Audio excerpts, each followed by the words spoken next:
Ingat-ingat ka po sa shell na ito guys. Masarap kaya ang shell na ito. Pero ingat ka kasi kapag ka nababa dito sa tubig, nako bumubuga ito ng tubig. Mabasa ka tuloy. So ayun po guys, dahil nandito tayo guys, no, gala-gala muna tayo mga kaweng. Ayan, dito po tayo sa Santa Maria, Davao Occidental. So kasi nga ang layo ng biyahe namin mula Davao City papunta rito sa sa Santa Maria sa Davao Occidental. So pahinga-hinga muna kami kasi may magandang view dito. Nakita ko yung view dyan, may dagat siya at may bundok. Oo, pero may nakita ko dyan na may palayan dyan sa kabila. Parang nagdugtungan sila. Yan na may dagat, tapos ito may palayan, tapos may bukid. Ganun. Welcome dito sa Santa Maria, Davao Occidental.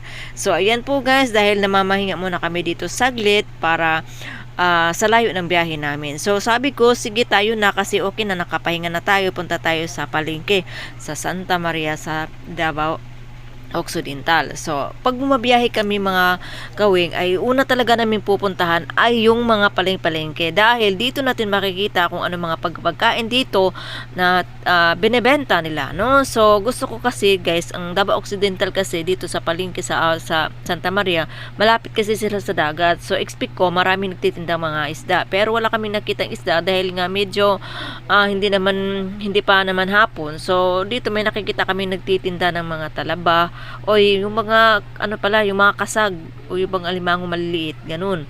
Wala palang talaba. At saka ito po yung mga iba't ibang shell. Ito naman po yung lukot na parang bihon, ganun.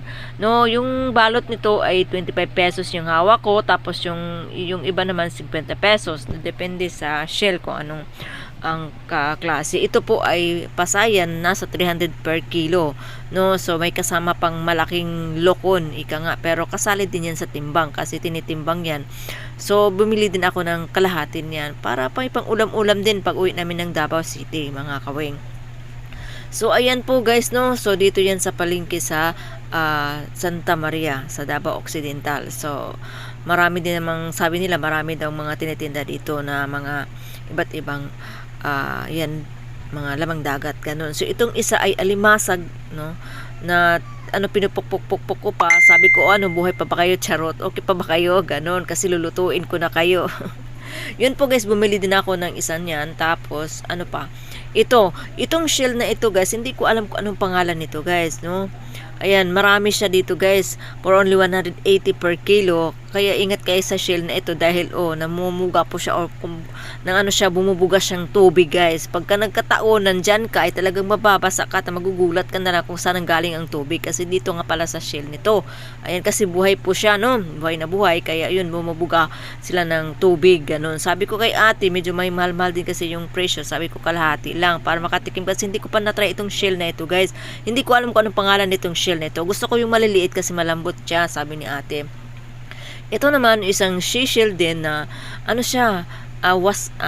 wasay yung pangalan nito guys. Masarap din ito siya guys, para siyang scallop kung maluto na siya. Pero ito iba't ibang dito guys, iba't ibang mga tinitinda dito na shell guys. So wala akong makitang mga isda-isda rito, mga puro shell, ganun. And then may mga suka din sinamak. Nandito naman sa kabila may nagtitinda ng alimango. Syempre bili ako konti lang. Ito ng alimangong dagat yan, tawag.